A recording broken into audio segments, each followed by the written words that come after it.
স্বপ্নদোষ হওয়া কি স্বাভাবিক? এটা হলে কি শরীর দুর্বল হয়ে যায়, শারীরিক বৃদ্ধি ভালো হয় না? এই ভিডিওতে স্বপ্নদোষ নিয়ে এমন অনেকগুলো কমন প্রশ্নের উত্তর দেওয়ার চেষ্টা করব। প্রথমে আমরা এক কথায় বুঝে নেই যে স্বপ্নদোষ বলতে কি বুঝি। ঘুমের মধ্যে বীর্যপাত হলে সেটাকে স্বপ্নদোষ বা স্বপ্নস্খলন বলে। আমাদের অনেকের ধারণা যে শুধুমাত্র ছেলেদের স্বপ্নদোষ হয়, মেয়েদের হয় না, কিন্তু এই ধারণাটা সঠিক না। ছেলে মেয়ে উভয়ের ক্ষেত্রেই স্বপ্নদোষ হতে পারে। মেয়েদের ক্ষেত্রে স্বপ্নদোষ হলে যোনিপথটা ভেজা ভেজা মনে হতে পারে। অনেকেই প্রশ্ন করেন যে স্বপ্নদোষ হওয়ার স্বাভাবিক কিনা। হ্যাঁ, স্বপ্নদোষ হওয়া একটা সম্পূর্ণ স্বাভাবিক শারীরিক প্রক্রিয়া।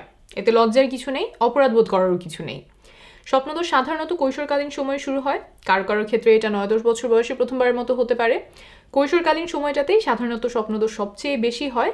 বয়স বাড়ার সাথে সাথে অনেকের ক্ষেত্রেই স্বপ্নদোষ হওয়া কমে আসে। আরেকটা প্রশ্নের উত্তর অনেকেই জানতে চান যে কত ঘন ঘন স্বপ্নদোষ হওয়া স্বাভাবিক, আর কতবার স্বপ্নদোষ হলে সেটা অতিরিক্ত। এর কোনো বাধা ধরার নিয়ম নেই। কারো ক্ষেত্রে দেখা যায় যে সপ্তাহে 2 বার হয়, অনেকের ক্ষেত্রে মাসে হয়তো একদিন, আবার কিছু মানুষের ক্ষেত্রে সারা জীবনে একবারও স্বপ্নদোষ হয় না। এর কোনোটাই অস্বাভাবিক নয়। অনেকের মাঝেই এমন কিছু ধারণা প্রচলিত আছে যে ঘন ঘন স্বপ্নদোষ হলে শরীর দুর্বল হয়ে যায়, শক্তি চলে যায়, শারীরিক বৃদ্ধি ভালো হয় না। আবার কেউ কেউ এটাকে অসুস্থতা মনে করেন। কিন্তু এইসব ধারণার পক্ষে কোনো বৈজ্ঞানিক ভিত্তি নেই। স্বপ্নদোষের কারণে শরীর দুর্বল হয় না, ভেঙে পড়ে না, শারীরিক কোনো বৃদ্ধি বাধাগ্রস্ত হয় না, এটা কোনো অসুস্থতাও নয়। একটু আগেই বলেছি যে এটা সম্পূর্ণ স্বাভাবিক একটা শারীরিক প্রক্রিয়া। কৈশোরকালে শরীরে যে স্বাভাবিক পরিবর্তনগুলো দেখা যায় তার মধ্যে এইটাও একটা স্বাভাবিক পরিবর্তন। এটা দুশ্চিন্তা করার মতো কিচ্ছু না।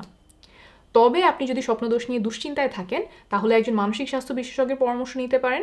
তিনি আপনাকে উপযুক্ত পরামর্শ দিতে পারবেন, দুশ্চিন্তাগুলো দূর করার জন্য বিভিন্ন উপকারী টেকনিক শিখিয়ে দিতে পারবেন।